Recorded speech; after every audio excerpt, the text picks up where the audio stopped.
Hi, my all dear friends. I am Jivan Chan Joshi. You are welcome technical knowledge with जीवन जोशी। आज जो हम discuss करेंगे वो करेंगे सिविल इंजीनियरिंग इंटरव्यू क्वेश्चन पूछे जाने के लिए जो फ्रेशर हमारे फ्रेंड्स जाते हैं डिप्लोमा या बीटेक पास आउट होने के बाद, तो उनसे किस तरीके से कंपनी या फिर किसी साइट में किस तरीके से क्वेश्चन पूछे जाते हैं उसके बारे में मैं डिस्कस करूँगा। तो आज मैंने कुछ 8 क्वेश्चन लिए हुए हैं जो इस प्रकार से हैं, आप देख सकते हैं। फर्स्ट क्वेश्चन जो कॉमनली क्वेश्चन पूछा जाता है वो किसी भी इंटरव्यू में, चाहे वो कोई भी इंटरव्यू दे रहा हो, चाहे फ्रेशर हो या फिर एक्सपीरियंस कैंडिडेट हो, उसे यही पूछा जाता है, या कोई भी एचआर इंटरव्यू लेता है या प्रोडक्शन मैनेजर इंटरव्यू लेता है, तो फर्स्ट क्वेश्चन यही रहता है, tell me something about yourself. जैसा कि आप सब लोग जानते हैं, वो फर्स्ट जो क्वेश्चन पूछा जाता है वो रिलैक्सेशन के लिए पूछा जाता है, ताकि कोई भी कैंडिडेट हो वो नर्वस ना रहे, उसे थोड़ा सा मोटिवेट करने के लिए क्वेश्चन पूछा जाता है। तो इसका आंसर तो उम्मीद करता हूँ कि आप सब लोगों को पता होगा, जैसे कि tell me something about yourself. सबसे पहले इसमें एक चीज़ मैं आप लोगों को बताना चाहूँगा, कभी भी कोई भी अगर एचआर इंटरव्यू लेता है तो उसमें माई सेल्फ से कभी भी स्टार्ट नहीं करना चाहिए। अब वो जो भी इंटरव्यू लेता है वो हमसे सीनियर होता है, तो हमें उसमें किसका यूज करना चाहिए, उसमें हमको यूज करना है, जैसे सपोज दैट मेरे से अगर ये क्वेश्चन पूछा जाता है तो मैं स्टार्ट करता हूँ, टेल मी, जैसे उसने मेरे से पूछा, किसी भी एचआर ने मेरे से पूछा tell me something about yourself, मैं कभी भी माई सेल्फ का प्रयोग नहीं करूँगा। मैं स्टार्ट करूँगा, माई name is Jeevan Chand Joshi, I am from my place and I have done, फिर उसके बाद मैं अपना क्वालिफिकेशन पे आऊँगा। I have done my diploma degree and all my, जो भी मैंने स्टडी किया हुआ है वो मैं अपना बताऊँगा। उसके बाद फिर मैं आऊँगा अपने जो मेरा एक्सपीरियंस है, I have completed my 1 year working from this company, मतलब कोई भी कंपनी का नाम उसके साथ में एज ए मेंशन करना, ये बहुत ज़रूरी रहता है उसमें, कि जैसे एज ए किस पोस्ट में आपने वहाँ पे काम किया। उसके बाद में जब आपका फर्स्ट आपने नाम बता दिया, आपने अपनी एज का बता दिया, उसके बाद में आपने क्वालिफिकेशन बता दी, क्वालिफिकेशन के बाद आपने एक्सपीरियंस बता दिया, एक्सपीरियंस के बाद में आपने अपनी स्ट्रेंथ बतानी है। स्ट्रेंथ में हर कोई मेंशन करता है, I am good hard worker, I am very honest person and punctual person, responsible person and reliable person.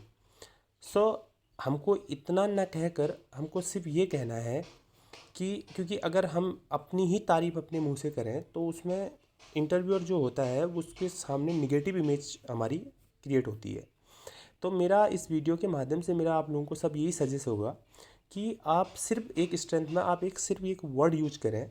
वो वर्ड होगा जनरली, जैसे पूछता है कि मतलब व्हाट योर स्ट्रेंथ, तो आपको बोलना है I like learn to new things and sharing my all knowledge to others, it's finish. ये एक मेन जो उसमें जो फ़र्क पड़ता है वो एक गुड इंप्रेशन जाता है।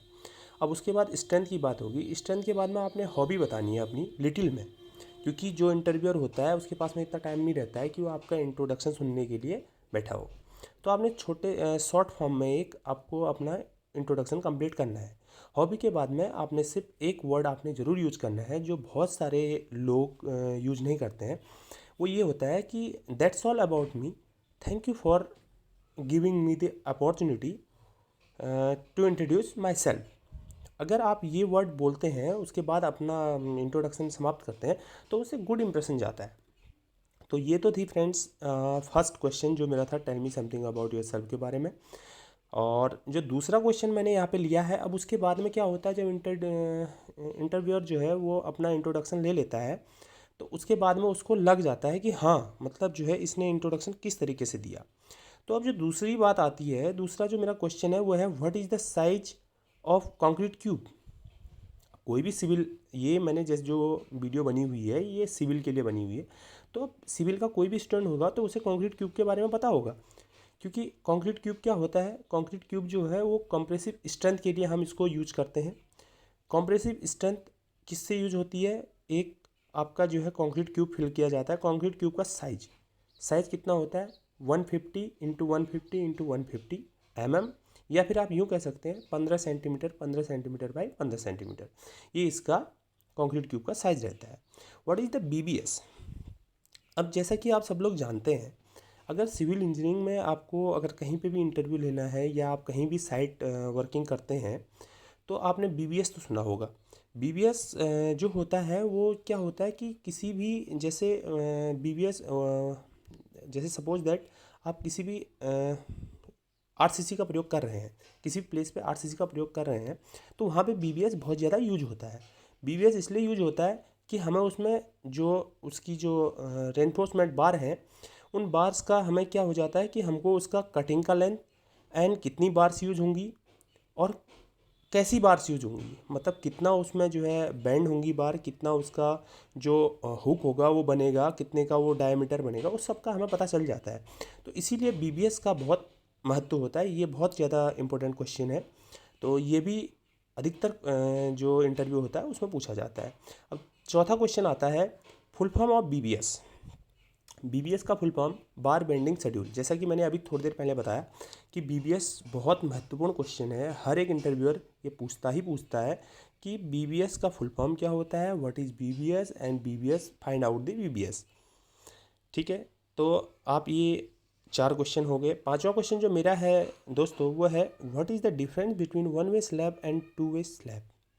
अब वन वे स्लैब क्या होता है, आपने अगर पढ़ा होगा तो वन वे स्लैब होता है if longer span upon shorter span greater और इक्वल टू 2 होगा।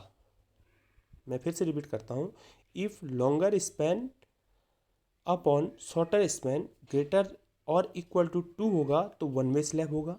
If longer span upon shorter span less than 2 होगा तो वो 2 वे स्लैब होगा। और दूसरा जो इसका जो डेफिनेशन है वो इस तरीके से दे सकते हैं आप, जैसे आप ये बता सकते हैं कि वन वे स्लैब जो होता है उसमें जो बार्स होती हैं bent up bars provided one side and two way slab bent up bar provided both side, ये इसका सेकंड मीनिंग है। तो 5 क्वेश्चन हमारे कंप्लीट हो गए। उम्मीद करता हूँ आप सबको ये पसंद आया होगा। अब जो नेक्स्ट क्वेश्चन है वो है 6 क्वेश्चन है what is the main test and major test of concrete at site. जब भी हम साइट पे कोई कार्य करते हैं या किसी भी साइट में हम कोई कार्य कर रहे हैं तो हमको ये बहुत इम्पोर्टेंट है कि हम उसका मतलब जो है कंक्रीटिंग का जो टेस्ट होता है वो क्या क्या है। अब कोई भी कंक्रीट आती है तो आजकल सब रेडीमेक्स कंक्रीट आ रही है, तो हम क्या करते हैं कि मेन टेस्ट जो होता है उसका मेन टेस्ट और मेजर टेस्ट जो होता है वो सबसे पहले स्लम टेस्ट होता है।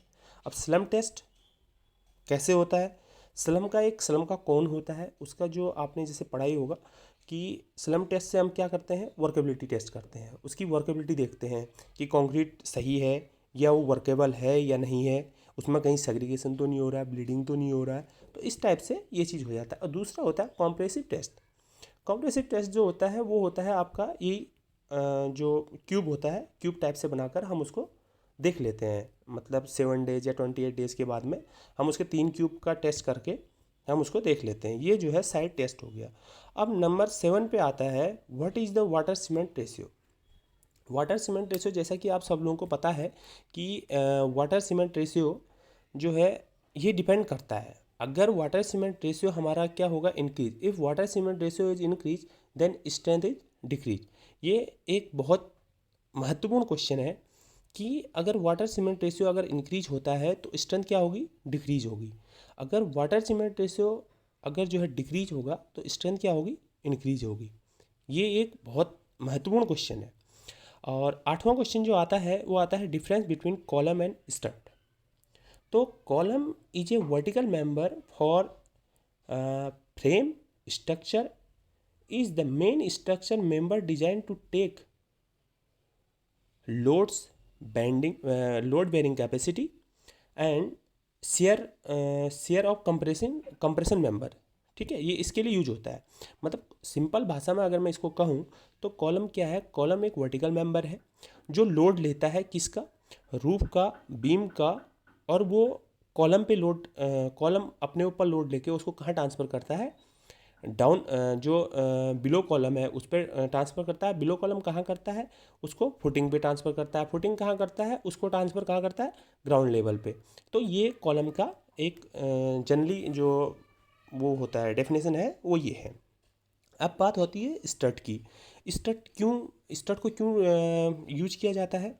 स्टड इसलिए यूज किया जाता है कि stud is a inclined member of truss. The main purpose of stress to maintain rigidity to structure. ये क्या है कि स्ट्रक्चर को जो है दृढ़ता प्रदान करने के लिए, स्ट्रक्चर को अपने शेप और साइज में मतलब जो है बनाए रखने के लिए हम स्टड का यूज करते हैं। तो stud and to take compressive strength, इसमें जो है क्या बोलते हैं, जो कंप्रेसिव जो वो रहता है ना, कंप्रेसिव फोर्स या कंप्रेसिव जो स्ट्रेस आता है मतलब किसी भी बिल्डिंग पे, उसको जो है टेकिंग करने के लिए उसको कौन लेता है, उसको लेता है स्टड। तो आई होप आपको ये वीडियो काफ़ी पसंद आई होगी। तो मेरे चैनल को सब्सक्राइब कीजिए और इसको लाइक कीजिए। Thank you.